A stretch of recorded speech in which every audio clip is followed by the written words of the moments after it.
Hi ನಮಸ್ತೆ ಎಲ್ಲರಿಗೂ Kannada study YouTube ಚಾನಲ್ಗೆ ಸ್ವಾಗತ. ಸೊ ಇಂದಿನ ಸೆಷನ್ನಲ್ಲಿ ನಾವೇನು ನೋಡೋಣ ಅಂತ ಹೇಳಿದ್ರೆ 1 ಡಿಸೆಂಬರ್ ಸೆಕೆಂಡ್ ಶಿಫ್ಟಿನ RRB ಡಿ ಗ್ರೂಪ್ ಎಕ್ಸಾಮಿನ ಅನಲೈಸಿಸ್ನ ಈ ಒಂದು ಸೆಷನಲ್ಲಿ ನಾವು ನೋಡ್ಕೊಳ್ಳೋಣ. ಸರಿನಾ? ಸೊ ಹಾಗಾದ್ರೆ ಬನ್ನಿ ವಿಡಿಯೋನ ಸ್ಟಾರ್ಟ್ ಮಾಡೋಣ. ವಿಡಿಯೋ ಸ್ಟಾರ್ಟ್ ಮಾಡೋಕ್ಕಿಂತ ಮುಂಚೆ ವಿಡಿಯೋ ಕೊನೆವರೆಗೂ ನೋಡಿ ಅಂತ ಹೇಳ್ತಾ, ಹಾಗೆ ವಿಡಿಯೋ ಕೊನೆವರೆಗೂ ನೋಡಿದ ನಂತರ ವಿಡಿಯೋ ಇಷ್ಟ ಆದರೆ ಪ್ಲೀಸ್ ವಿಡಿಯೋನ ಲೈಕ್ ಮಾಡಿ, ಸಬ್ಸ್ಕ್ರೈಬ್ ಮಾಡಿ. ಇಫ್ ನಿಮಗೆ ವಿಡಿಯೋ ಇಷ್ಟ ಆಗಲಿಲ್ಲ ಅಂದರೆ ಆಬ್ವಿಯಸ್ಲಿ ಡಿಸ್ಲೈಕ್ ಮಾಡಿ ಅಂತ ಹೇಳ್ತಾ, ಮೊದಲ ಪ್ರಶ್ನೆ ಏನಿದೆ? ಮೊದಲ ಪ್ರಶ್ನೆ, 2025ರ ಆಸ್ಟ್ರೇಲಿಯನ್ ಓಪನ್ ಟೆನ್ನಿಸ್ ಟೂರ್ನಿಯ ಮಹಿಳಾ ಸಿಂಗಲ್ಸ್ ಫೈನಲ್ನಲ್ಲಿ ಮ್ಯಾಡಿಸನ್ ಕೀಸ್ ಯಾವ ಎದುರಾಳಿಯನ್ನು ಸೋಲಿಸಿದರು ಅಂತ ಕೊಟ್ಟಿದ್ದಾನೆ. ಸರಿನಾ?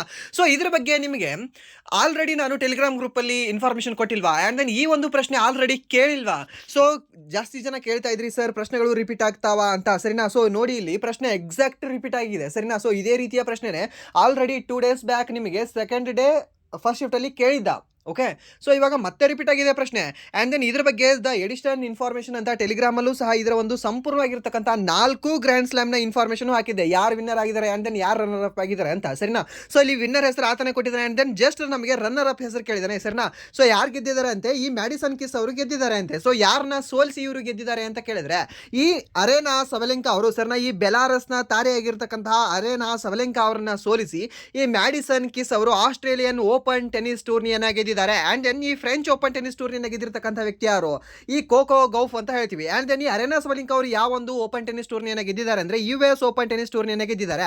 ಆ್ಯಂಡ್ ದೆನ್ ಈಗ ಸ್ವೇಟಿಕ್ ಅವರು ಯಾವ ಒಂದು ಓಪನ್ ಟೆನ್ನಿಸ್ ಟೂರ್ನಿ ಗೆದ್ದಿದ್ದಾರೆ ಅಂತಂದರೆ ಇವರು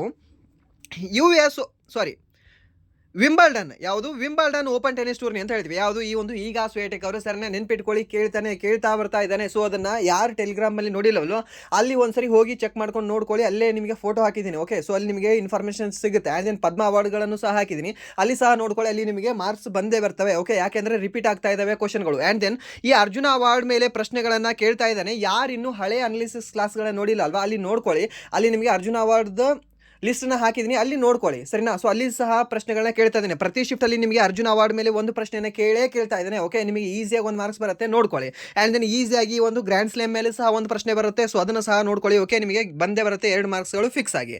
ಆ್ಯಂಡ್ ದೆನ್ ಓಕೆ, ಇಲ್ಲಿ ಪುರುಷರಲ್ಲಿ ಯಾರು ಗೆದ್ದಿದರು ಅಂತ ಕೇಳಿದ್ದಾನೆ. ಸಣ್ಣ ಪುರುಷರಲ್ಲಿ ಒಂದು ಆಸ್ಟ್ರೇಲಿಯನ್ ಓಪನ್ ಟೆನ್ನಿಸ್ ಟೂರ್ನಿಯನ್ನು ಗೆದ್ದಿರ್ತಕ್ಕಂಥ ವ್ಯಕ್ತಿ ಯಾರು ಅಂದರೆ ಈ ಜಾನಿಕ್ ಸಿನ್ನರ್ ಅಂತ ಹೇಳ್ತೀವಿ. ಇದೇ ಜಾನಿಕ್ ಸಿನ್ನರ್ ಅವರು ಅಗೇನ್ ವಿಂಬಲ್ಡನ್ ಓಪನ್ ಟೆನ್ನಿಸ್ ಟೂರ್ನಿಯನ್ನು ಸಹ ಇವರೇ ಗೆಲ್ತಾರೆ. ಯಾರು? ಇದೇ ಒಂದು ಜಾನಿಕ್ ಸಿನ್ನರ್ ಅವರು ಅಂತ ಹೇಳ್ತೀವಿ. ಸರಿನಾ? ಯಾರು? ಇದೇ ಜಾನಿಕ್ ಸಿನ್ನರ್ ಅವರು. ಆ್ಯಂಡ್ ದೆನ್ ಇವರು ಯಾರನ್ನ ಸೋಲಿಸಿದ್ರು ಈ ಒಂದು ಆಸ್ಟ್ರೇಲಿಯಾದಲ್ಲಿ ಅಂತಂದರೆ ಈ ಅಲೆಕ್ಸಾಂಡರ್ ಝೆರೆವ್ ಅವರನ್ನ ಸೋಲಿಸ್ತಾರೆ. ಸರಿನಾ? ನೆನ್ಪಿಟ್ಕೊಳ್ಳಿ, ಕೇಳ್ಬೋದು ನಿಮಗೆ. ಆ್ಯಂಡ್ ದೆನ್ ನೆಕ್ಸ್ಟ್ ಪ್ಯಾರಾ ಈಜು ಕ್ಷೇತ್ರದಲ್ಲಿ 2024-25ರ ಜೀವಮಾನ ಅರ್ಜುನ ಪ್ರಶಸ್ತಿಯನ್ನು ಯಾರಿಗೆ ನೀಡಲಾಯಿತು ಅಂತ ಕೊಟ್ಟಿದ್ದಾನೆ. ಯಾವುದರಲ್ಲಿ? ಪ್ಯಾರಾ ಈಜ್ನಲ್ಲಿ ಜೀವಮಾನ ಅಂತೆ, ಲೈಫ್ ಟೈಮ್ ಅರ್ಜುನ ಪ್ರಶಸ್ತಿಯನ್ನು ಯಾರಿಗೆ ನೀಡಲಾಯಿತು ಅಂತ ಕೊಟ್ಟಿದ್ದಾರೆ. ಆಪ್ಷನ್ ಏನಿದಾವೆ? ಪ್ರಾಚಿ ಯಾದವ್ ಅಂತ ಕೊಟ್ಟಿದ್ದಾನೆ, ಸುಯೇಶ್ ಜಾಧವ್ ಅಂತ ಕೊಟ್ಟಿದ್ದಾನೆ, ಮುರಳೀಕಾಂತ್ ರಾಜಾರಾಮ್ ಪೆಟ್ಕರ್ ಅಂತ ಕೊಟ್ಟಿದ್ದಾನೆ, ಆ್ಯಂಡ್ ದೆನ್ ಜಗದೀಶ್ ಯಾದವ್ ಅಂತ ಕೊಟ್ಟಿದ್ದಾನೆ. ಸೊ ಇದಕ್ಕೆ ಸರಿಯಾದ ಉತ್ತರ ಯಾವುದು? ಈ ಮುರಳೀಕಾಂತ್ ರಾಜಾರಾಮ್ ಪೆಟ್ಕರ್ ಅವರು ಅಂತ ಹೇಳ್ತೀವಿ. ಸರ್, ಈ ಕ್ವಶನ್ ರಿಪೀಟ್ ಆಗಿಲ್ವಾ ನಿಮಗೆ? ಈ ಕ್ವಶನ್ ನಿಮಗೆ ರಿಪೀಟ್ ಆಗಿದೆ. ಓಕೆ, ಆಲ್ರೆಡಿ ಇದೇ ರೀತಿ ಪ್ರಶ್ನೆನೇ ಕೇಳಿದಾನೆ ನಿಮಗೆ. ಇದೇ ಪ್ರಶ್ನೆನೇ ಕೇಳಿದ್ದಾನೆ. ಯಾರ ಮೇಲೆ? ಮುರಳೀಕಾಂತ್ ಅವ್ರ ಮೇಲೆ ಸಹ ಪ್ರಶ್ನೆಯನ್ನು ನಿಮಗೆ ಬಂದಿದೆ. ಓಕೆ, ಸೊ ಇಲ್ಲಿ ನಾವು ಅದರ ಒಂದು ಡೀಟೇಲ್ ನೋಡೋದಾದ್ರೆ 2024-25ನೇ ಸಾಲಿನಲ್ಲಿ ಮುರಳೀಕಾಂತ್ ರಾಜಾರಾಮ್ ಪೆಟ್ಕರ್ ಮತ್ತು ಸುಚಾ ಸಿಂಗ್ ಅವರಿಗೆ ಜೀವಮಾನದ ಅರ್ಜುನ ಪ್ರಶಸ್ತಿಯನ್ನು ನೀಡಲಾಗಿದೆ. ಪ್ಯಾರಾ ಈಜ್ಗೆ ನೀಡಿದ ಜೀವಮಾನದ ಕೊಡುಗೆಗಾಗಿ ಮುರಳೀಕಾಂತ್ ರಾಜಾರಾಮ್ ಪೆಟ್ಕರ್ ಮತ್ತು ಅಥ್ಲೆಟಿಕ್ಸ್ಗೆ ನೀಡಿದ ಜೀವಮಾನದ ಕೊಡುಗೆಗಾಗಿ ಸುಚಾ ಸಿಂಗ್ ಈ ಒಂದು ಪ್ರಶಸ್ತಿಯನ್ನು ಪಡೆದಿದ್ದಾರೆ. ಹೆಸರನ್ನ ಯಾರಿಗೆ ಜೀವಮಾನ ಅವಾರ್ಡ್ ನೀಡಿದ್ದಾರೆ ಅಂದರೆ ಒಂದು ಸುಚಾ ಸಿಂಗ್ ಅವರಿಗೆ, ಹಾಗೆ ಇನ್ನೊಂದು ರಾಜಾರಾಮ್ ಪೆಟ್ಕರ್ ಅವರಿಗೆ. ಯಾವುದು? ಮುರಳೀಕಾಂತ್ ರಾಜಾರಾಮ್ ಪೆಟ್ಕರ್ ಅವರಿಗೆ. ಇವರು ಯಾವುದಕ್ಕೆ ಸಂಬಂಧಪಟ್ಟಿದ್ದಾರೆ? ಈ ಪ್ಯಾರಾ ಈಜ್ಗೆ ಸಂಬಂಧಪಟ್ಟಿದ್ದಾರೆ. ಇವರು ಅಥ್ಲೆಟಿಕ್ಸ್ಗೆ ಸಂಬಂಧಪಟ್ಟಿದ್ದಾರೆ. ಯಾರು? ಈ ಒಂದು ಸುಚಾ ಸಿಂಗ್ ಅವರು ಅಂತ ಹೇಳ್ತೀವಿ, ಅಥ್ಲೆಟಿಕ್ಸ್. ಓಕೆ, ನೆನ್ಪಿಟ್ಕೊಳ್ಳಿ. ಆ್ಯಂಡ್ ದೆನ್ ಹಳೆ ಕ್ಲಾಸನ್ನು, ಅನಾಲಿಸಿಸ್ ಕ್ಲಾಸನ್ನು ಯಾರು ನೋಡಿಲ್ಲ ಅಲ್ವಾ, ಅಲ್ಲಿ ನೋಡ್ಕೊಳ್ಳಿ. ಆ್ಯಂಡ್ ದೆನ್ ಈ ಒಂದು ಟೆಲಿಗ್ರಾಮಲ್ಲೂ ಸಹ ನೀವು ನೋಡ್ಕೊಳ್ಳಿ. ಇಲ್ಲ ಅಂತಂದರೆ ನೀವು ಕ್ರೋಮಲ್ಲಿ ಸಹ ಚೆಕ್ ಮಾಡ್ಬೋದು. ಓಕೆ, ಗೂಗಲ್ ನೀವು ಮಾಡ್ಕೊಳ್ಬೋದು. ಆ್ಯಂಡ್ ದೆನ್ ನೆಕ್ಸ್ಟ್ 2024-25ರಲ್ಲಿ ಅಥ್ಲೆಟಿಕ್ಸ್ ಕ್ಷೇತ್ರದಲ್ಲಿ ಯಾವ ಆಟಗಾರನಿಗೆ ಅರ್ಜುನ ಪ್ರಶಸ್ತಿ ನೀಡಲಾಯಿತು ಅಂತ ಕೇಳಿದ್ದಾನೆ. ಓಕೆ, ಸೊ ಯಾರಿಗೆ ನೀಡಲಾಗಿದೆ? ಈ ಒಂದು ಜ್ಯೋತಿ ಅರಾಜಿ ಅವರಿಗೆ ನೀಡಲಾಗಿದೆ. ಇದನ್ನು ಸಹ ನಿಮ್ಗೆ ಹೇಳಿದ್ದೀನಿ. ಆ್ಯಂಡ್ ದೆನ್ ನೆಕ್ಸ್ಟ್ ಅನ್ನು ರಾಣಿ ಅವರಿಗೆ, ಇವರು ಸಹ ಅಥ್ಲೆಟಿಕ್ಸಲ್ಲಿ ಇವರಿಗೆ ನೀಡಲಾಗಿದೆ. ಬಟ್ ಸ್ಪೆಸಿಫಿಕ್ ಆಗಿ ಅನ್ನು ರಾಣಿ ಅವರು ಯಾವ ಒಂದು ಕ್ರೀಡೆಗೆ ಸಂಬಂಧಪಟ್ಟಿದ್ದಾರೆ ಅಂತ ಕೇಳಿದ್ರೆ ಅವಾಗ ನಾವು ಹೇಳಬೇಕಾಗುತ್ತೆ ಜಾವಲಿನ್ ಕ್ರೀಡೆಗೆ ಸಂಬಂಧಪಟ್ಟಿದ್ದಾರೆ ಈ ಒಂದು ಅನ್ನು ರಾಣಿಯನವರು. ಓಕೆ, ಯಾರು? ಅನ್ನು ರಾಣಿಯವರು ಅಂತ ಹೇಳ್ತೀವಿ. ಆ್ಯಂಡ್ ದೆನ್ ನೆಕ್ಸ್ಟ್ ಪ್ರಶ್ನೆ, 22 ಮೇ 2025ರಂದು ಚಾಗೋಸ್ ದ್ವೀಪ ಸಮೂಹದ ಭವಿಷ್ಯದ ಕುರಿತು ಯಾವ 2 ದೇಶಗಳು ಒಪ್ಪಂದಕ್ಕೆ ಸಹಿ ಹಾಕಿದವು ಅಂತ ಕೇಳಿದ. ಈ ಕ್ವಶನ್ ನಿಮಗೆ ಓಕೆ, ನೀವು ಯಾರ್ಯಾರನ್ನ ಹಳೆ ಕ್ಲಾಸ್ಗಳ ಅನಾಲಿಸಿಸ್ ಕ್ಲಾಸ್ಗಳಾಗಿರಲಿ ಅಂತ GK ಕ್ಲಾಸ್ಗಳಾಗಿರಲಿ ಯಾರು ಕೇಳಿರ್ತೀರಲ್ವ, ಈ ಒಂದು ಕ್ವಶನ್ಗೆ ಈಸಿಯಾಗಿ ಸಿಂಪಲ್ ಆಗಿ ಆನ್ಸರ್ ಹೇಳ್ತೀರಾ. ಓಕೆ, ಆ್ಯಕ್ಚುಲಿ ಈ ಕ್ವಶನ್ ಇರೋದೇ ಈಸಿ ಇದೆ. ಓಕೆ, ಈಸಿ ಅಂತ ನಾನು ಹೇಳ್ತೀನಿ. ಯಾಕೆಂದರೆ ಇದು ಆಲ್ರೆಡಿ ನಿಮಗೆ RRB NTPCಯಲ್ಲಿ ಕೇಳಿದ್ದಾನೆ. ಆ್ಯಂಡ್ ದೆನ್ ನಾನೇ ಸಾಕಷ್ಟು ನಿಮಗೆ GK ಕ್ಲಾಸ್ಗಳಲ್ಲೂ ಸಹ ಹೇಳಿದ್ದೀನಿ. ಯಾವುದು ಆ್ಯಂಡ್ ದೆನ್ ಕರೆಂಟ್ ಅಫೇರ್ಸ್ ಕ್ಲಾಸಲ್ಲಿ ಹೇಳಿದ್ದೀನಿ. ಯಾವುದು ಚಾಕೋಸ್ ದ್ವೀಪ ಸಮೂಹವನ್ನು ಇತ್ತೀಚೆಗೆ ಯಾವ ದೇಶಕ್ಕೆ ವಹಿಸಿಕೊಟ್ಟಿದೆ ಈ ಒಂದು UK ಅಂತ ಅಂದರೆ ಈ ಒಂದು ಮಾರಿಷಿಯಸ್ಗೆ ಬಿಟ್ಟು ಕೊಟ್ಟಿದೆ. ಓಕೆ, ಸೊ ಈ ಒಂದು ಮಾರಿಷಿಯಸ್ ಮತ್ತು UK ನಡುವೆ ನಡೆದಿರ್ತಕ್ಕಂಥ ಒಂದು ಒಪ್ಪಂದವಾಗಿದೆ.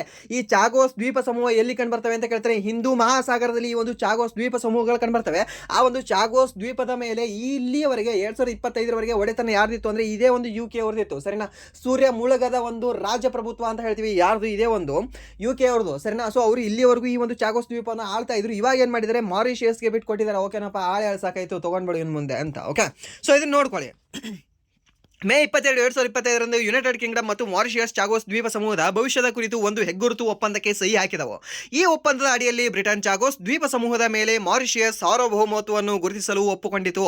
ಆದರೆ ಡಿಯಾಗೋ ಗಾರ್ಸಿಯಾದಲ್ಲಿನ ಮಿಲಿಟರಿ ನೆಲೆಯ ಕಾರ್ಯಾಚರಣೆಗೆ ವಿಶೇಷ ವ್ಯವಸ್ಥೆಗಳನ್ನು ಸಹ ಮಾಡಲಾಯಿತು. ಸರಿನಾ, ಎಲ್ಲಿ ಈ ಒಂದು ಡಿಯಾಗೋ ಗಾರ್ಸಿಯಾದಲ್ಲಿನ, ಓಕೆ, ಸೊ ಅಲ್ಲಿ ಮಿಲಿಟರಿ ನೆಲೆಯನ್ನು ಸಹ ಇವರು ಬೇಡಿದ್ದಾರೆ, ಯಾರು, UK ಅವರು. ಸರಿನಾ, ಆ್ಯಂಡ್ ದೆನ್ ಈ ಒಪ್ಪಂದವು ಅಂತಾರಾಷ್ಟ್ರೀಯ ನ್ಯಾಯಾಲಯ ಎಲ್ಲಿದೆ, ಹೇಗಲ್ಲಿ ಕಂಡುಬರುತ್ತೆ, ಇದರ ಒಂದು ಕೇಂದ್ರ ಕಚೇರಿ ಮತ್ತು ವಿಶ್ವಸಂಸ್ಥೆಯ ಸಾಮಾನ್ಯ ಸಭೆಯ ಎಲ್ಲಿ ನ್ಯೂಯಾರ್ಕಲ್ಲಿ ಹಿಂದಿನ ನಿರ್ಧಾರಗಳು ಶಿಫಾರಸುಗಳಿಗೆ ಅನುಗುಣವಾಗಿದೆ ಎಂದು ಪರಿಗಣಿಸಲಾಗಿದೆ. ಯಾವುದು, ಈ ಒಂದು UK ಮತ್ತು ಮಾರಿಷಿಯಸ್ ನಡುವೆ ನಡೆದಿರ್ತಕ್ಕಂತಹ ಒಂದು ಒಪ್ಪಂದ. ಓಕೆ, ಅಂಡ್ ನೆಕ್ಸ್ಟ್ ಪ್ರಶ್ನೆ, ಜೂನ್ 9, 2025ರಂದು ಯಾವ ಕೇಂದ್ರಾಡಳಿತ ಪ್ರದೇಶದ ಶಾಸಕಾಂಗ ಸಭೆಗಾಗಿ ರಾಷ್ಟ್ರೀಯ ವಿಧಾನ ಅಪ್ಲಿಕೇಶನ್ ಅನ್ನು ಪ್ರಾರಂಭಿಸಲಾಯಿತು?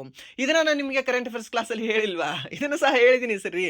ಓಕೆ, ಒಂದ್ಸರಿ ನೀವು ಪ್ಲೇ ಲಿಸ್ಟ್ ಅಲ್ಲಿ ಹೋಗಿ ಚೆಕ್ ಮಾಡಿಕೊಂಡು 6 month current affairs and then September month current affairs and then ಒಂದು weekly current affairs and then next ಯಾವುದು ಈ ಒಂದು 10 ಮಂತ್ ಕರೆಂಟ್ ಅಫೇರ್ಸ್ ಕ್ಲಾಸ್ಗಳನ್ನ ನೋಡ್ಕೊಳ್ಳಿ. ಅಲ್ಲಿಂದ ಕ್ವಶನ್ಗಳು ಬರ್ತಾ ಇದ್ದಾವೆ. ಓಕೆ, ಸೊ ಇದು ಯಾವುದು ನಾನು ತಂದು ಹಾಕಿರೋದಲ್ಲ, ಎಕ್ಸಾಮಲ್ಲಿ ಬಂದಿರೋ ಪ್ರಶ್ನೆಗಳೇ ಇದ್ದಾವೆ. ಸೊ ಯಾವ ಒಂದು ಕೇಂದ್ರಾಡಳಿತ ಪ್ರದೇಶ ಅಂತ ಹೇಳ್ತೀವಿ, ಪುದುಚೇರಿ ಅಂತ ಹೇಳ್ತೀವಿ. ಯಾವುದು, ಪುದುಚೇರಿ. ಓಕೆ, ಸೊ ಜೂನ್ 9, 2025ರಂದು ಕೇಂದ್ರ ರಾಜ್ಯ ಸಚಿವ ಎಲ್ ಮುರುಗನ್ ಅವರು ಪುದುಚೇರಿ ವಿಧಾನಸಭೆಗಾಗಿ ನೇವಾ ವೇದಿಕೆಯನ್ನು ಔಪಚಾರಿಕವಾಗಿ ಉದ್ಘಾಟಿಸಿದರು. ಓಕೆ, ಎಲ್ಲಿ, ಪುದುಚೇರಿಯಲ್ಲಿ. ಆ್ಯಂಡ್ ದೆನ್ ಪುದುಚೇರಿ ರಾಷ್ಟ್ರೀಯ ವಿಧಾನ ಅಪ್ಲಿಕೇಶನ್ ನೇವಾ ಏನಿದೆ ಅಲ್ವಾ, ಇದನ್ನು ಸಂಪೂರ್ಣವಾಗಿ ಜಾರಿಗೆ ತಂದ ಮೊದಲ ಕೇಂದ್ರಾಡಳಿತ ಪ್ರದೇಶವಾಗಿದೆ. ಯಾವುದು, ಪುದುಚೇರಿ. ಆದಾಗ್ಯೂ ದೆಹಲಿಯು ನೇವಾ ಅನ್ನು ಅಳವಡಿಸಿಕೊಂಡ ದೇಶದ 28ನೇ ಶಾಸಕಾಂಗ ಸಂಸ್ಥೆಯಾಗಿದ್ದು ಪುದುಚೇರಿ 29ನೇ ಶಾಸಕಾಂಗ ಸಂಸ್ಥೆಯಾಯಿತು.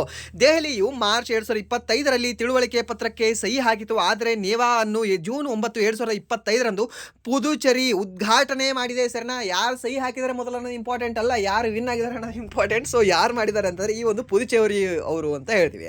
ಆ್ಯಂಡ್ ನೆಕ್ಸ್ಟ್, ಈ ನೇವಾ ಅಂದರೆ ಏನು, ರಾಷ್ಟ್ರೀಯ ವಿಧಾನ ಅಪ್ಲಿಕೇಶನ್ ಅಂತ ಹೇಳ್ತೀವಿ. ಸರಿನಾ, ಏನು, ರಾಷ್ಟ್ರೀಯ ವಿಧಾನ ಅಪ್ಲಿಕೇಶನ್ ಅಂತ ಆಗುತ್ತೆ. ಏನು, ನೇವಾ ಅಂದರೆ ಒಂದು ಕೇಂದ್ರೀಕೃತ ಡಿಜಿಟಲ್ ವೇದಿಕೆಯಾಗಿದ್ದು ಭಾರತದ ಎಲ್ಲ ರಾಜ್ಯ ಮತ್ತು ಕೇಂದ್ರಾಡಳಿತ ಪ್ರದೇಶಗಳ ಶಾಸಕಾಂಗಗಳನ್ನು ಒಂದು ರಾಷ್ಟ್ರ ಒಂದು ಅಪ್ಲಿಕೇಶನ್ ಅಡಿಯಲ್ಲಿ ಸಂಪರ್ಕಿಸುವ ಒಂದು ಕಾಗದರಹಿತ ಪಾರದರ್ಶಕ ಶಾಸಕಾಂಗ ಕಾರ್ಯನಿರ್ವಹಣೆಯನ್ನು ಖಚಿತಪಡಿಸಿಕೊಳ್ಳುವ ಗುರಿಯನ್ನು ಹೊಂದಿದೆ. ಯಾವುದು, ಈ ನಮ್ಮ ಪ್ರೀತಿಯ NeVA. Okay, and the next ಪ್ರಶ್ನೆ, ಇತ್ತೀಚೆಗೆ ರಾಷ್ಟ್ರೀಯ ಹಸಿರು ಮಿಷನ್ ಅಡಿಯಲ್ಲಿ ಯಾವ ಪರ್ವತ ಶ್ರೇಣಿಗೆ ರಕ್ಷಣೆ ನೀಡಲಾಗಿದೆ? ಸರಿನಾ, ಹಸಿರು ಮಿಷನ್ ಅಡಿಯಲ್ಲಿ ಎಲ್ಲಿ ಸಮೃದ್ಧಿ ಆಗಿರುತ್ತಲ್ವಾ ಅಲ್ಲಿ ನಾನು ಗಿಡ ನೆಡ್ತೀನ? ನೆಡಲ್ಲ. ಸರಿನಾ, ಆಲ್ರೆಡಿ ಚೆನ್ನಾಗಿದೆ, ಅಲ್ಲಿ ಎದಕ್ಕೆ ಬೇಕು, ಹಿಮಾಲಯ ಶ್ರೇಣಿಗೆ ಬೇಕಾ? ಪಶ್ಚಿಮ ಘಟ್ಟಗಳಿಗೆ ಇವಾಗಲೇ ಇಲ್ಲಿ ಸಾಕಷ್ಟಿದೆ ರೀ, ಇಲ್ಲಿ ನೀವು ಕೊಡೋದು ಬೇಕಾಗಿಲ್ಲ. ಪೂರ್ವ ಘಟ್ಟಗಳಿಗೆ ಅಲ್ಲಿಯೂ ಕೊಡೋದು ಬೇಕಾಗಿಲ್ಲ. ಅರಾವಳಿಯಲ್ಲಿ ಇಲ್ಲಿ ಗಿಡ ಇಲ್ಲ, ಮರ ಇಲ್ಲ. ಸೊ ಅದಕ್ಕೆ ಈ ಒಂದು ಹಸಿರು ಮಿಷನ್ ಅಡಿಯಲ್ಲಿ ಅದನ್ನು ಸೇರಿಸ್ಕೊಳ್ಳಿ, ಅದಕ್ಕೆ ಸ್ವಲ್ಪ ಉದ್ಧಾರ ಮಾಡಿ. ಓಕೆ, ಬುದ್ಧಿವಂತರವ್ರನ್ನ ಯಾವನಾದರೂ ಸಹ ರ್ಯಾಂಕ್ ತರಿಸ್ತಾನೆ. ಓಕೆ, ಏನು ಗೊತ್ತಿಲ್ಲದೆ ಇರೋರನ್ನ ಪಾಸ್ ಮಾಡಿಸೋದೇ ದೊಡ್ಡ ಮಾತಿರೋದು.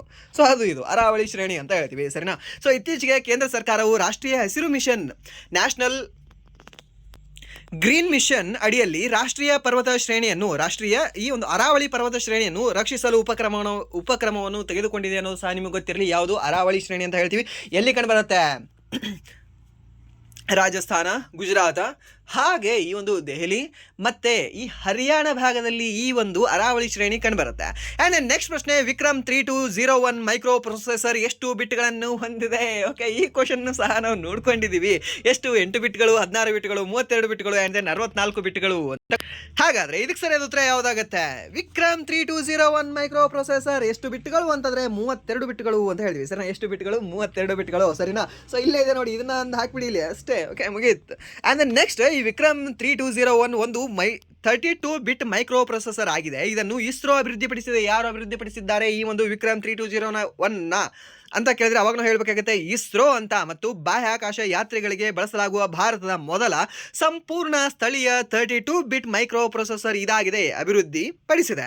ಇದನ್ನು ಚಂಡೀಗಢದ ಸೆಮಿಕಂಡಕ್ಟರ್ ಲ್ಯಾಬೊರೇಟರಿ ಸಹಾಯದಿಂದ ಅಭಿವೃದ್ಧಿಪಡಿಸಿದೆ. ಇಸ್ರೋ ಅವರು ಯಾವ ಒಂದು ಸಹಾಯವನ್ನು ತಗೊಂಡಿದ್ದಾರೆ ಅಂತ ಕೇಳಿದ್ರೆ ಈ ಚಂಡೀಗಢ ಸೆಮಿಕಂಡಕ್ಟರ್ ಲ್ಯಾಬೊರೇಟರಿ ಅವರ ಸಹಾಯವನ್ನು ತೆಗೆದುಕೊಂಡಿದ್ದಾರೆ. ಅಂಡ್ ದೆನ್ ಇದು ವಿಕ್ರಮ್ 1601 ನ ನವೀಕರಿಸಿದ ಆವೃತ್ತಿಯಾಗಿದ್ದು ಇದು 16 ಬಿಟ್ ಪ್ರೊಸೆಸರ್ ಆಗಿದೆ. ಯಾವುದು? ವಿಕ್ರಮ್ 1601. ಓಕೆ, ಸೊ ಇಲ್ಲೇ ಇದೆ ನೋಡಿ, ಇಲ್ಲಿ ನೀವು ಗಿಸ್ ಮಾಡ್ಬೋದಲ್ವಾ, ಇಲ್ಲೇ ಹೇಳ್ಬೋದಲ್ಲ 16 ಬಿಟ್ ಇದೆ, ಅದು 32 ಬಿಟ್ ಇದೆ. 3201 ಇದು 1601 ಅಲ್ವಾ? ಸೊ ಇದನ್ನು ಸಹ ನೆನ್ಪಿಟ್ಕೊಳ್ಳಿ. ಆ್ಯಂಡ್ ದೆನ್ ಕಲ್ಪನಾ 3201 ಅಂತ ಬರುತ್ತೆ. ಸೊ ಅದನ್ನು ಸಹ 32 ಬಿಟ್ ಇದೆ ಮೈಕ್ರೋ ಪ್ರೊಸೆಸರ್ ಆಗಿರುತ್ತೆ. ಓಕೆ, ಇದನ್ನು ನೋಡ್ಕೊಳ್ಳಿ. ಆ್ಯಂಡ್ ನೆಕ್ಸ್ಟ್ ಪ್ರಶ್ನೆ ಭಾರತದ ಮೊದಲ ವಿಸ್ಟಾಡೋಮ್ ಜಂಗಲ್ ಸಫಾರಿ ರೈಲನ್ನು ಮೇ 2025 ಯಾವ ರಾಜ್ಯ ಸರ್ಕಾರ ಪ್ರಾರಂಭಿಸಿತು? ಯಾಕೆ ನಗ್ತಾ ಇದ್ದಾನೆ ಇವನು ಅಂತ ನಿಮಗೆ ಡೌಟ್ ಬರಬಾರ್ದು. ಯಾಕೆ ಅಂತಂದರೆ ಈ ಎಲ್ಲ ಆಲ್ಮೋಸ್ಟ್ ಪ್ರಶ್ನೆಗಳೇನಿದಾವಲ್ವಾ, ಈ ಕರೆಂಟ್ ಅಫೇರ್ಸಲ್ಲಿ ಇರ್ತಕ್ಕಂಥ ಪ್ರಶ್ನೆಗಳನ್ನು ನಾವು ಆಲ್ರೆಡಿ ನೋಡಿದ್ದೀವಿ ರೀ.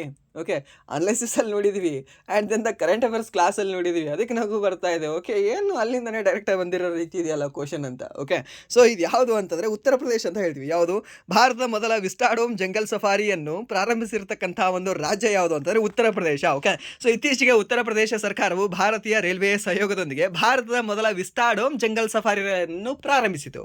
ಆ್ಯಂಡ್ ದೆನ್ ಈ ಆಲ್ರೆಡಿ ವಿಸ್ಟಾಡೋಮ್ ರೀತಿಯ ಒಂದು ರೈಲು ನಮ್ಮ ದೇಶದಲ್ಲಿ ಇಲ್ಲ ಅಂತಲ್ಲ, ಬಟ್ ಜಂಗಲ್ ಸಫಾರಿಗೆ ವಿಸ್ಟಾಡೋಮನ್ನು ಬಳಸ್ಕೊಂಡಿರೋದು ಇದೇ ಮೊದಲ ಬಾರಿಗೆ. ಯಾಕೆ? ಇಲ್ಲ ನೀವು ಮೈಸೂರಿಂದ ಇದಕ್ಕೆ ಬನ್ನಿ, ಮಂಗಳೂರಿಗೆ ವಿಸ್ಟಾಡೋಮ್ ನಿಮಗೆ ಕೋಚ್ ಸಿಗ್ತವೆ, ಟ್ರೈನ್ ಇದೆಯಲ್ವಾ, ಸಖತ್ತಾಗಿದೆ. ಒಂದು ವ್ಯೂ ತೊಗೊಂಡು ಬನ್ನಿ. ಯಾವಾಗ ಹೋಗ್ತೀರಾ? ಇನ್ನು ಜನವರಿಯಲ್ಲಿ ಹೋಗಿ. ಓಕೆ, ಸಖತ್ತಾಗಿರುತ್ತೆ, ವ್ಯೂ ಸಖತ್ತಾಗಿರುತ್ತೆ ನಿಮಗೆ. ಓಕೆ, ಸೊ ಅಲ್ಲಿ ನಿಮಗೆ ಇದೆ ನೋಡಿ, ವಿಸ್ಟಾಡೋಮ್ ಇದೆ ಅಲ್ವಾ? ಸೊ ಆ ರೀತಿ ಒಂದು ಜಂಗಲ್ ಸಫಾರಿಯನ್ನು ಸ್ಟಾರ್ಟ್ ಮಾಡಿರೋದು ಫಸ್ಟ್ ರಾಜ್ಯ ಯಾವುದು ಅಂದರೆ ಉತ್ತರ ಪ್ರದೇಶ ಅಂತ ಹೇಳ್ತೀವಿ. ವಿಸ್ಟಾಡೋಮ್ ಕೋಚೇ ಇರಲಿಲ್ಲ ಅಂತ ಅಲ್ಲ ನಮ್ಮ ಭಾರತದಲ್ಲಿ, ಬಟ್ ವಿಸ್ಟಾಡೋಮ್ ಕೋಚನ್ನು ಹೊಂದಿರತಕ್ಕಂಥ ಒಂದು ರೈಲನ್ನು ಈ ಒಂದು ಜಂಗಲ್ ಸಫಾರಿಗೆ ಯೂಸ್ ಮಾಡ್ಕೊಂಡಿರೋದು for the first time. Okay, and then ಇದು ಮೈಲಾನಿ ಜಂಕ್ಷನ್ನಿಂದ ಬೀಚಿಯಾವರೆಗೆ. ಓಕೆ, ಇದನ್ನು ಸಹ ಗೊತ್ತಿದೆ. ಆ್ಯಂಡ್ ದೆನ್ ಇದು ದುಧ್ವಾ ಮತ್ತು ಕಥರ್ನಿ ಯಾ ಘಾಟ್ ನಡುವೆ 170 ಕಿಲೋಮೀಟರ್ ಸಂಚರಿಸ್ತದೆ. ಸರಿ, ನಾವು ಇದನ್ನು ಸಹ ನೋಡ್ಕೊಂಡಿದ್ದೀವಲ್ವಾ, ಇದನ್ನು ನೆನ್ಪಿಟ್ಕೊಳ್ಳಿ. ಯಾರು ನೋಡ್ಕೊಂಡಿಲ್ಲ ಅಲ್ವಾ, ಇದನ್ನು ನೆನ್ಪಿಟ್ಕೊಳ್ಳಿ. ಆ್ಯಂಡ್ ದೆನ್ ನೆಕ್ಸ್ಟ್ ಪ್ರಶ್ನೆ, ಭಾರತದ ಮೊದಲ 3 ನ್ಯಾನೋಮೀಟರ್ ಚಿಪ್ ವಿನ್ಯಾಸ ಕೇಂದ್ರವನ್ನು ಎಲ್ಲಿ ಉದ್ಘಾಟಿಸಲಾಯಿತು? ಎಲ್ಲಿ ಅಂತಂದರೆ ನಮ್ಮ ಬೆಂಗಳೂರಿನಲ್ಲಿ ಉದ್ಘಾಟನೆ ಮಾಡಿದೆ. ಸರಿನಾ? ಸೊ ಇದು ಉದ್ಘಾಟನೆಯನ್ನು ನೋಯ್ಡಾ ಮತ್ತು ಬೆಂಗಳೂರಿನಲ್ಲಿ ಎರಡರಲ್ಲೂ ಸಹ ಮಾಡಿದೆ. ಸರಿನಾ? ಇಲ್ಲಿ ನೋಯ್ಡಾ ಆಪ್ಷನ್ ಇರಲಿಲ್ಲ, ಬೆಂಗಳೂರಿನ ಟಿಕ್ ಆಗಿದೆ. ಓಕೆ, ಬೆಂಗಳೂರು ಆಪ್ಷನ್ ಇರಲಿಲ್ಲ ಅಂದರೆ ನೋಯ್ಡಾ ನೀವು ಮಾರ್ಕ್ ಮಾಡಬೇಕಾಗಿತ್ತು ಅಷ್ಟೇ. ಓಕೆ, ಯಾವುದನ್ನು? ಈ ಒಂದು ಭಾರತದ ಮೊದಲ 3 ನ್ಯಾನೋಮೀಟರ್ 3nm ಚಿಪ್ ಏನಿದೆ ಅಲ್ವಾ, ಸೊ ಆ ಒಂದು ಚಿಪ್ಪನ್ನು ಎಲ್ಲಿ ಉದ್ಘಾಟನೆ ಮಾಡಲಾಗಿದೆ ಅಂದರೆ ಒಂದು ಬೆಂಗಳೂರಲ್ಲಿ ಸಹ ಮಾಡಿದ್ದಾರೆ. ಆ್ಯಂಡ್ ದೆನ್ ನೆಕ್ಸ್ಟ್ ಈ ಒಂದು ನೋಯ್ಡಾದಲ್ಲೂ ಸಹ ಮಾಡಿದ್ದಾರೆ. ನೋಯ್ಡಾದಲ್ಲಿ ಕಂಡು ಬರುತ್ತೆ, ಉತ್ತರ ಪ್ರದೇಶದಲ್ಲಿ ಕಂಡು ಬರುತ್ತೆ ಅಂತ ಹೇಳ್ತೀವಿ. ಆ್ಯಂಡ್ ದೆನ್ ನೆಕ್ಸ್ಟ್ ಪ್ರಶ್ನೆ, ಭೂವಿಜ್ಞಾನ ಸಚಿವಾಲಯದ ಪ್ರಕಾರ ನವೆಂಬರ್ 2024 ಫೆಬ್ರವರಿ 2025 ಅವಧಿಯಲ್ಲಿ ಭಾರತದಲ್ಲಿ ಎಷ್ಟು ಭೂಕಂಪಗಳು ದಾಖಲಾಗಿವೆ ಅಂತ ಕೇಳಿದ್ದೇನೆ. 100, 150 ಮತ್ತು 200, 250 ಎಷ್ಟಿದ್ದಾವೆ? ಈ ಒಂದು ಭೂಕಂಪ ಕೇಂದ್ರಗಳು ಎಷ್ಟು ಮಾಡಿದ್ದಾರೆ ಅಂತ ಹೇಳ್ಬೋದಾ? ಫಸ್ಟ್ ಶಿಫ್ಟ್ ಅಥವಾ ಸೆಕೆಂಡ್ ಶಿಫ್ಟಲ್ಲಿ ಬಂದಿತ್ತು.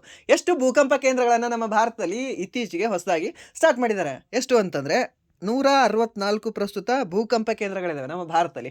ಮೊದಲೆಷ್ಟಿತ್ತು? 168. ಮೊದಲೆಷ್ಟಿತ್ತು? ಜಸ್ಟ್ 84 ಇತ್ತು. ಸರ್, ನಾವು ಇವಾಗ ಮತ್ತೆ 84ನೇ ಅಡಾಪ್ಟ್ ಮಾಡ್ಕೊಂಡಿದ್ರೆ 168 ಇವಾಗ ಭೂಕಂಪ ಕೇಂದ್ರಗಳಿದ್ದಾವೆ. ಬಟ್ ಎಷ್ಟು ಭೂಕಂಪಗಳು ದಾಖಲಾಗಿದ್ದಾವೆ ಅಂತ ಕೇಳಿದ್ರೆ 159 ಭೂಕಂಪಗಳು ದಾಖಲಾಗಿದ್ದಾವೆ ಈ ಒಂದು ವರ್ಷ 2024 ಮತ್ತು 2025. Okay, and then next okay 159 ಇದೆಯಾ? ಓಕೆ, ಇದೆ ನೋಡಿ. ಆ್ಯಂಡ್ ದೆನ್ ದೆಹಲಿಯಲ್ಲಿ 4.0 ತೀವ್ರತೆಯ ಭೂಕಂಪವೂ ಸಹ ಕಂಡು ಬಂದಿತ್ತು. ಆ್ಯಂಡ್ ದೆನ್ ನೆಕ್ಸ್ಟ್ ಪ್ರಶ್ನೆ, ಅಂತಾರಾಷ್ಟ್ರೀಯ ಹಣಕಾಸು ನಿಧಿ IMF ಮೇ 2025 ಭಾರತದ GDP ಬೆಳವಣಿಗೆ ದರ ಎಷ್ಟಿರಬಹುದು ಎಂದು ಅಂದಾಜಿಸಿದೆ ಅಂತ ಕೇಳಿದ್ದಾನೆ. ಎಷ್ಟಿರಬಹುದು ಅಂತ ಹೇಳಿದೆ.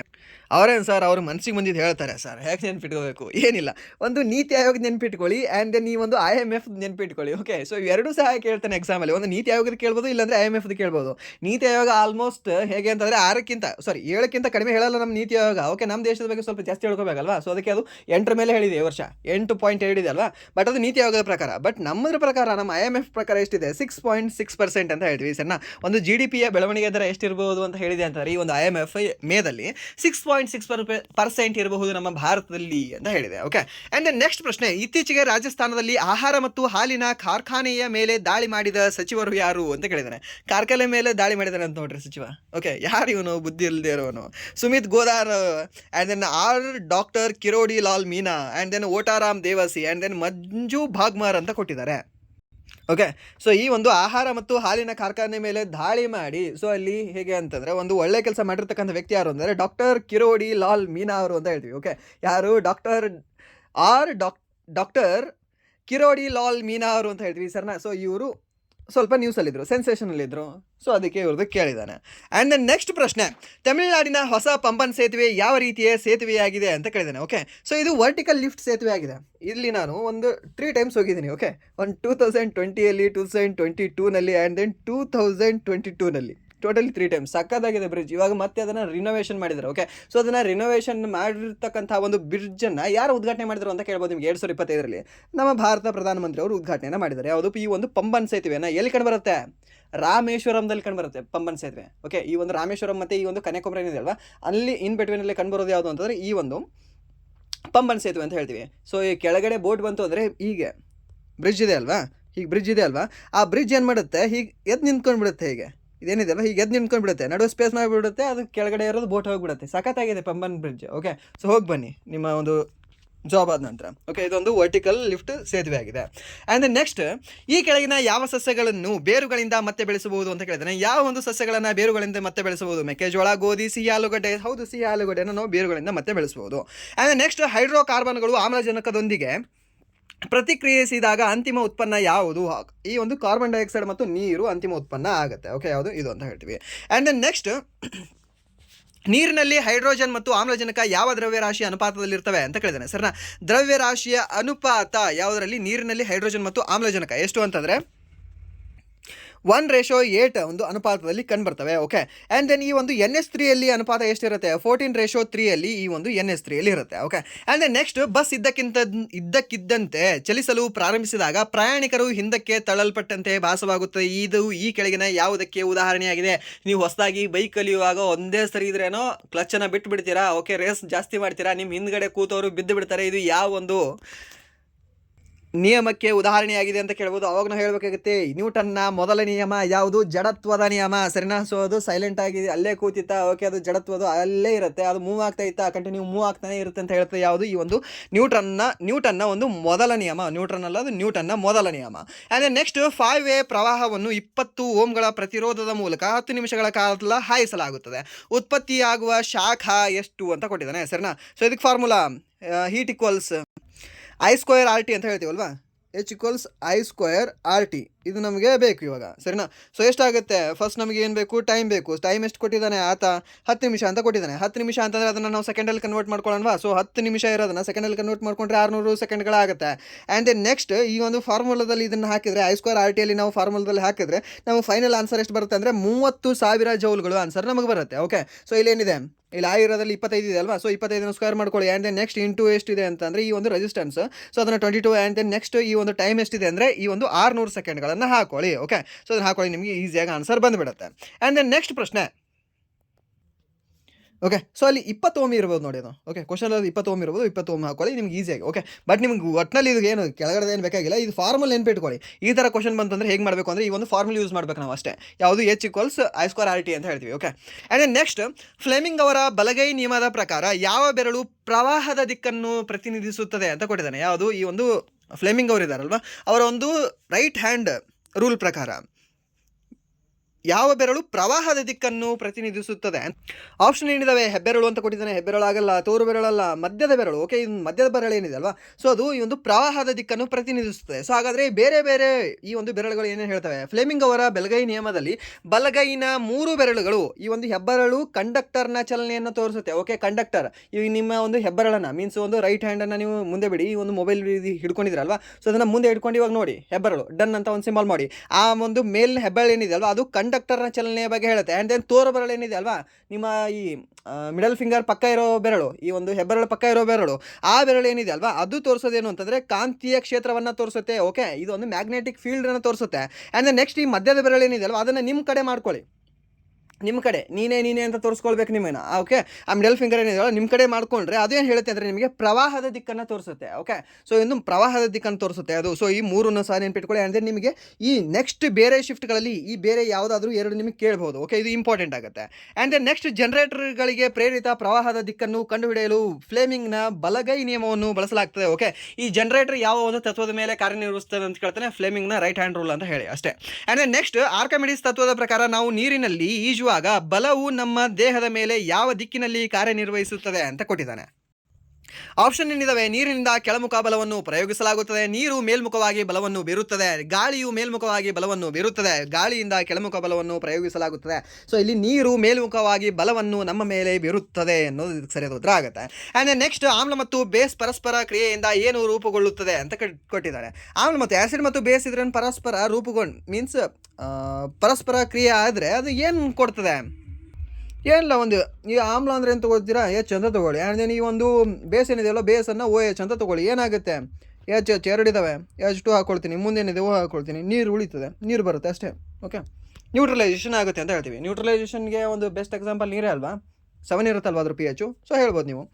ಓಕೆ, ಆಮ್ಲ ಮತ್ತು ಬೇಸ್ ನಡುವಿನ ಪರಸ್ಪರ ಕ್ರಿಯೆಯನ್ನು ತಟಸ್ಥೀಕರಣ ಎಂದು ಕರೆಯಲಾಗುತ್ತದೆ, ಮೀನ್ಸ್ ನ್ಯೂಟ್ರಲೈಸೇಷನ್ ಅಂತ ಹೇಳ್ತೀವಿ. ಸೊ ಈ ಕ್ರಿಯೆಯಲ್ಲಿ ಆಮ್ಲದ H+ ಅಯಾನುಗಳು ಬೇಸ್ನ OH- ಅಯಾನುಗಳು ಸೇರಿ H2O ಅನ್ನು ರೂಪಿಸುತ್ತವೆ, ಸರಿನಾ? ಸೊ ಮೀನ್ಸ್ ನೀರನ್ನು ರೂಪಿಸುತ್ತವೆ ಮತ್ತು ಉಳಿದ ಅಯಾನುಗಳು ಸೇರಿ ಉಪ್ಪನ್ನು ರೂಪಿಸುತ್ತವೆ. ಓಕೆ, ರಿಮೈನಿಂಗ್ ಉಳಿದಿರ್ತಕ್ಕಂಥ ಏನು ಇರ್ತಾವಲ್ವ ಅಯಾನುಗಳು, ಅದು ಉಪ್ಪನ್ನು ಸಹ ರೂಪಿಸ್ತವೆ. ಸೊ ಇಲ್ಲಿ ಉಪ್ಪು ಮತ್ತು ನೀರು ಎರಡೂ ಸಹ ಆಗುತ್ತೆ. ಓಕೆ, ಯಾವುದು? ಉಪ್ಪು ಮತ್ತು ನೀರು ಎರಡೂ ಸಹ ಆಗುತ್ತೆ ಇಲ್ಲಿ. ಆ್ಯಂಡ್ ದೆನ್ ನೆಕ್ಸ್ಟ್, ತೂಕ ಮತ್ತು ದ್ರವ್ಯರಾಶಿಯ ನಡುವಿನ ವ್ಯತ್ಯಾಸವನ್ನು ಈ ಕೆಳಗಿನಲ್ಲಿ ಯಾವುದು ಸರಿಯಾಗಿ ವಿವರಿಸುತ್ತದೆ? ಓಕೆ, ಜಸ್ಟ್ ಹೇಳ್ತೀನಿ, ನೆನ್ಪಿಟ್ಕೊಳ್ಳಿ. ಏನು ಅಂತಂದರೆ, ಈ ತೂಕ ಬದಲಾಗ್ತದೆ, ದ್ರವ್ಯರಾಶಿ ಬದಲಾಗಲ್ಲ ಅಷ್ಟೇ. ದ್ರವ್ಯರಾಶಿ ಬದಲಾಗ್ತದೆ, ದ್ರವ್ಯರಾಶಿ ಬದಲಾಗಲ್ಲ, ತೂಕ ಬದಲಾಗ್ತದೆ, ದ್ರವ್ಯರಾಶಿ ಬದಲಾಗೋದಿಲ್ಲ. ಇದೇ ಸರಿಯಾದ ಉತ್ತರ. ಓಕೆ, ಸೊ ನಾವು ಚಂದ್ರನ ಮೇಲೆ ಹೋದಾಗ ನಮ್ಮ ಒಂದು ತೂಕ ಬದಲಾಗುತ್ತದೆ ಅಥವಾ ದ್ರವ್ಯರಾಶಿ ಬದಲಾಗುತ್ತಾ, ತೂಕ ಮತ್ತು ದ್ರವ್ಯರಾಶಿ ಎರಡು ಬದಲಾಗ್ತದೆ. ಸೊ ಈ ರೀತಿ ಕೊಟ್ಟಾಗ ನಿಮ್ಗೆ ಏನಂತ ಹೇಳಿ ಅಂದರೆ, ದ್ರವ್ಯರಾಶಿ ಏನಿದೆಯಲ್ವಾ, ನೀವು ಜಗತ್ತಿನ ಯಾವುದ್ರ ಮೇಲೆ ಹೋಗಿ, ನೀವು ಚಂದ್ರನ ಮೇಲೆ ಹೋಗಿ, ಭೂಮಿ ಮೇಲೆ ಹೋಗಿ, ನೀವು ಯಾರಾದರೂ ಈ ಬುಧದ ಮೇಲೆ ಹೋಗಿ, ಶುಕ್ರದ ಮೇಲೆ ಹೋಗಿ, ಎಲ್ಲಿ ಹೋದ್ರೂ ಇದು ಬದಲಾಗಲ್ಲ. ಓಕೆ, ಸೊ ಇದು ಹೀಗೆ ಇರುತ್ತೆ. ಬಟ್ ತೂಕ ಏನಿದೆಯಲ್ವಾ ಬದಲಾಗುತ್ತೆ. ಆ ಒಂದು ಗುರುತ್ವಾಕರ್ಷಣೆಯ ಪ್ರಕಾರ ಇದು ಬದಲಾಗುತ್ತೆ. ಭೂಮಿಯ ಗುರುತ್ವಾಕರ್ಷಣೆ ಎಷ್ಟಿದೆ, ಸೊ ಅದರ ಪ್ರಕಾರ ಇದು ಇರುತ್ತೆ, ತೂಕ ಇರುತ್ತೆ. ಚಂದ್ರನ ಗುರುತ್ವಾಕರ್ಷಣೆ ಎಷ್ಟಿದೆ, ಸೊ ಅದರ ಪ್ರಕಾರ ಅಲ್ಲಿ ತೂಕ ಇರುತ್ತೆ ಅಷ್ಟೇ.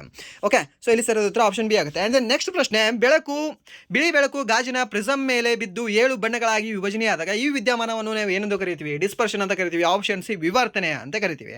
ಆ್ಯಂಡ್ ನೆಕ್ಸ್ಟ್ ಪ್ರಶ್ನೆ, ಒಂದು ವಸ್ತುವಿನ ವೇಗ ದ್ವಿಗುಣಗೊಂಡರೆ ಅದರ ಚಲನ ಶಕ್ತಿ ಎಷ್ಟಾಗ್ತದೆ?